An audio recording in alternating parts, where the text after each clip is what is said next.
$28.000 3 бөлмөлүү квартирасы сатылат туугандар.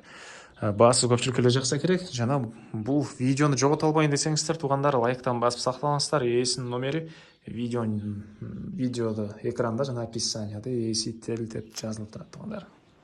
Сатылуучу квартиранын жайгашкан жери Бишкек шаарынын түндүк тарабы, Молдавановка, Набережная көчөсү 16/2 даректе сатылуучу квартирасы жайгашкан.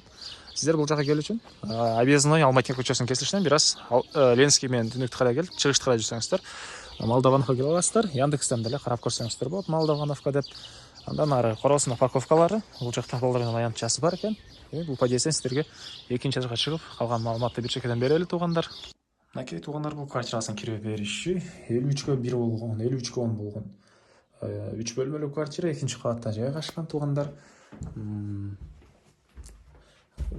Балконуну кошпогондо 53 квадрат, балкон менен андан да көбүрөөк болот экен. Бул жакта мынакей кухнясы, кухонный мебелдер, газ электрический плитасы. Дагы бир жакшы жери, ванна душ өзүнчө бөлмөдө, ачаткана өзүнчө бөлмөдө. Бул жакта коридор туугандар. Бул жакта бир мондай спальня бөлмө. Түштүк тараптан терезе жана сиздер 3 бөлмөдөн тең балконго чыгып кете аласыздар туугандар. Бул жакта мынакей зал. Салдын көрүнүшү туугандар.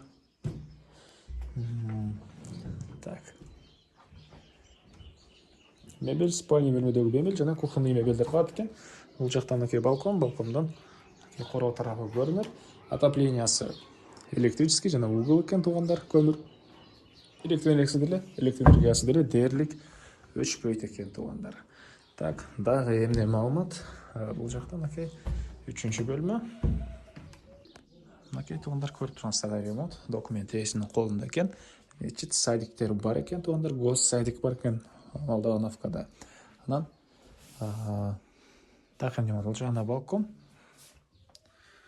Баасы болсо $28.000, анан дагы сүйлөшүү болот. Ээсинин номери экранда жана описанияда ээсител деп жазылып турат.